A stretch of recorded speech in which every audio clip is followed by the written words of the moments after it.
விஜய் இதுக்கு மேலயும் காவேரிக்கு எந்த கஷ்டத்தையுமே கொடுக்க கூடாதுன்ற காரணத்துக்காக அவங்க மேக்சிமம் நம்ம காவேரி முன்னாடி வெண்ணிலா கிட்ட கொஞ்சம் டிஸ்டன்ஸ் மெயின்டைன் பண்ணலாம்னு சொல்லிட்டு நினைச்சது மட்டும் இல்லாம அவங்க அடுத்த நாளே வெண்ணிலாவுக்கு ஒரு கேர்டேக்கர் அரேஞ்ச் பண்றாங்க. அதுக்கும் மேல அவங்க காவேரி கிட்டயும் இதுக்கப்புறமா வெண்ணிலாவை கண்டிப்பா இந்த கேர்டேக்கர் நல்லபடியா பாத்துப்பாங்கன்ற நம்பிக்கை எனக்கு இருக்கு. நீயும் தான் பாத்துப்ப, பட் இதுக்கப்புறமா நீ அதை பண்ண வேண்டாம். நாளைக்கு உனக்கு ஒரு சூப்பரான சர்ப்ரைஸ் காத்துட்டு இருக்கு. அதனால இன்னைக்கு நான் அதுக்கான அரேஞ்ச் பண்ண போறேன். சோ நீ இன்னைக்கு ஆபீஸ் வர தேவையில்ல, நாளைக்கு நீ ஆபீஸ் வந்துதான் ஆகணும்னு சொல்லிட்டு அங்க இருந்து கிளம்பி போக. ஆனா இந்த மாதிரி விஜய் தாங்கிட்ட இன்னைக்கு கொஞ்சம் புதுசா பேசுறாங்களேன்னு சொல்லிட்டு கொஞ்சம் ஆச்சரியப்பட்ட காவேரியும் கங்காக்கா சொன்ன மாதிரியே நம்மளோட மனசுல இருக்கிறது விஜய் கிட்ட சொல்லிடலாமா, அவங்க மேல எந்த விஷயத்துல நம்ம கோபத்துல இருக்கோ வருத்தத்துல இருக்கோன்ற விஷயத்த அவங்க கிட்ட சொல்லிட்டோம்னா எல்லா பிரச்சனையுமே தீர்ந்துருமேன்னு சொல்லிட்டு யோசிச்சுட்டு இருந்தாலும் பரவாயில்ல, விஜயோட மைண்ட் இப்போ ஏதோ கிளியரான மாதிரி தான் தெரியுது. சோ நம்ம இப்போ கொஞ்சம் அமைதியா இருக்கிறது நல்லது. போக போக நம்மளோட மனசுல இருக்கதை சொல்ல ட்ரை பண்ணலாம்னு சொல்லிட்டு அவங்க அமைதி அடைஞ்சது மட்டும் இல்லாம சைட் பை சைடு அவங்க வெண்ணிலாவுமே அந்த கேர்டேக்கர் எப்படி கவனிச்சுக்கிறாங்கன்ற விஷயத்த பாத்துக்கிறாங்க. ஆனா ஆபீஸ்க்கு போன விஜயும் காவேரியோட ஞாபகமாவே இருக்கனால காவேரிக்கு கால் பண்ணி என்ன காவேரி எப்படி இருக்குன்னு கேட்க, உடனே காவேரியும் இப்போ அதனால ஆபீஸ்க்கு கிளம்பி போனீங்க, அதுக்குள்ள எனக்கு என்ன ஆக போகுது, முதல்ல தேவையில்லாத பேசுறதுக்கு பதிலா எனக்கு ஏன் கால் பண்ணீங்கன்னு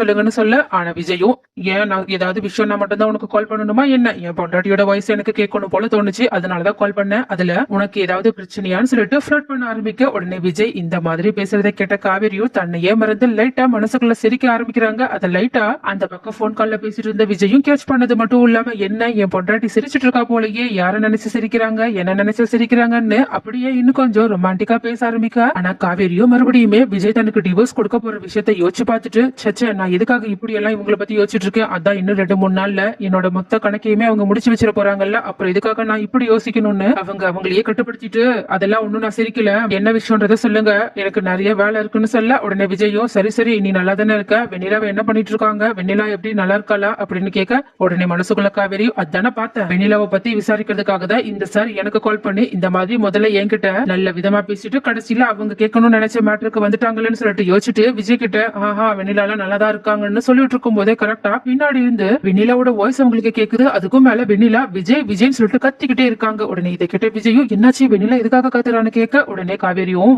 அதெல்லாம் ஒண்ணும் இல்ல, வெண்ணிலா சும்மா தான் உங்களோட பேரை சொல்லிட்டு இருக்காங்க, நாங்க 2 பேருமே அவங்கள நல்ல விதமா தான் பாத்துட்டு இருக்கோம், நீங்க ஆபீஸ்ல இருக்க ஒர்க்க முடிச்சுட்டு பொறுமையாவே வாங்க, ஒருவேளை அவங்கள உங்களுக்கு உடனடியா பாக்கணும்னா எப்ப வேணாலும் கிளம்பி வாங்க, நான் ஆபீஸ்க்கு போய் வேலையை பாத்துக்கிறேன்னு சொல்ல. உடனே விஜயும் அடடா இவ ஆபீஸ்க்கு வந்தா நம்மளோட காரியமே கெட்டு போயிடுமே, சரி அங்கதான் கேர்டேக்கர் காவேரி தாத்தா பாட்டின்னு எல்லாருமே இருக்காங்கல்ல, சோ இதுக்கப்புறமா நம்ம வெண்ணிலாவை பத்தி கொஞ்சம் கவலைப்படுறத நிறுத்தணும், முக்கியமா காவேரி முன்னாடி நிறுத்தணும்னு சொல்லிட்டு யோசிச்சு பார்த்துட்டு இல்ல நீ ஆபீஸ்க்குலாம் ஒன்னும் வரத்தாவில்ல, நானே எல்லா வேலையுமே பாத்துக்கிறேன், நீ வெண்ணிலாவை மட்டும் பாத்துக்கிட்டா போதுன்னு கால கட் பண்ண. உடனே காவேரியும் என்ன இவங்க வெண்ணிலா தான் முக்கியம், என்ன ஆபீஸ்க்கு வர சொல்லிட்டு இவங்க வீட்டுக்கு வந்துருவாங்கன்னு பார்த்தா இவங்க என்ன இப்படி சொல்றாங்க, இந்த விஜய புரிஞ்சிக்கவே முடியலப்பான்னு சொல்லிட்டு அவங்க வெண்ணிலாவை கவனிச்சுக்கிறதுக்காக போயிடுறாங்க. அதுக்கப்புறமா ஈவினிங் எல்லா ஒர்க்கையும் முடிச்சுட்டு வீட்டுக்கு வந்த விஜயும் காவேரி கிட்ட முதல்ல வெண்ணிலாவை பத்தி எப்படி இருக்காங்கன்னு சொல்லிட்டு விசாரிச்சுட்டு நாளைக்கு ஒரு முக்கியமான நாள் நான் சொன்னது ஞாபகம் இருக்குல்ல, சோனி அன்னைக்கு இந்த ட்ரெஸ் தான் போட்டுக்கணும், இந்த ஆக்சசரிஸ் தான் போட்டுக்கணும் சொல்லிட்டு காவேரி என்னெல்லாம் போட்டுக்கணும்ன்ற எல்லா விஷயத்தையுமே நைட்டே விஜய் ரெடி பண்ணி வைக்க. அப்ப இதை பார்த்த காவேரியும் நானும் நாளைக்கு உங்ககிட்ட ஒரு முக்கியமான விஷயத்த சொல்லணும்னு சொல்லிட்டு கடுப்போட தூங்க போறாங்க. அதுக்கு மேல அவங்க மனசுக்குள்ளேயே நாளைக்கு தான் நான் விஜய் கூட இருக்க கடைசி நாள் நினைக்கிறேன், அதனாலதான் இவங்க பார்த்து எனக்காக இன்னைக்கு இப்படி எல்லாம் பண்ணிட்டு இருக்காங்கன்னு சொல்லிட்டு நைட்டு ஃபுல்லா தூங்காம கஷ்டப்பட்டு இருக்கா. ஆனா விஜயோ ரொம்பவே சந்தோஷமா நாளைக்கே எனக்கும் காவேரிக்கு நடுவில் இருக்க எல்லா பிரச்சனையுமே முடிய போகுதுன்னு சொல்லிட்டு நல்லா தூங்கிட்டு இருக்காங்க. ஆனா காவேரி விஜய பார்த்து கண் கலங்கி நைட்டு ஃபுல்லா அழுதுட்டு இருக்காங்க. அதுக்கப்புறமா காலையில லேட்டா தான் எந்திரிக்கிறாங்க. ஆனா விஜய் சீக்கிரமா எந்திரிச்சு ரெடி ஆயிட்டு தூங்கிட்டு இருக்க காவேரியுமே அவசரமா கிளப்பி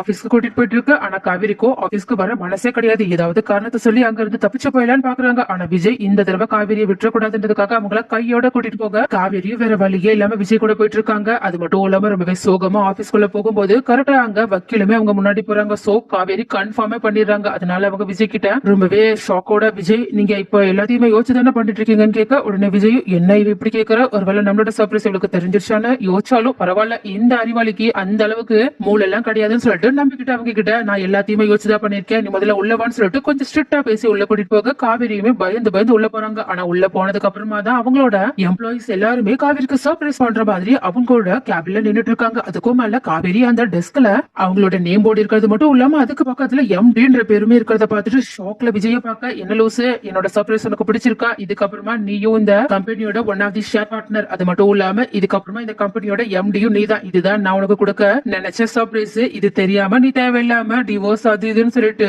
பயந்துட்டு இருந்தேன்னு சொல்லிட்டு நக்கல் அடிக்க. உடனே இதை கேட்ட காவேரியும் ஒரு பக்கம் இதனால ரொம்பவே ஷாக்ல இருந்தாலும் இன்னொரு பக்கம் விஜய் தன்னோட ஃபீலிங்ஸ்ல இப்படி விளையாண்டுட்டாங்களேன்னு சொல்லிட்டு அவங்க மேல செம்மையா கோபத்துல இருக்காங்க.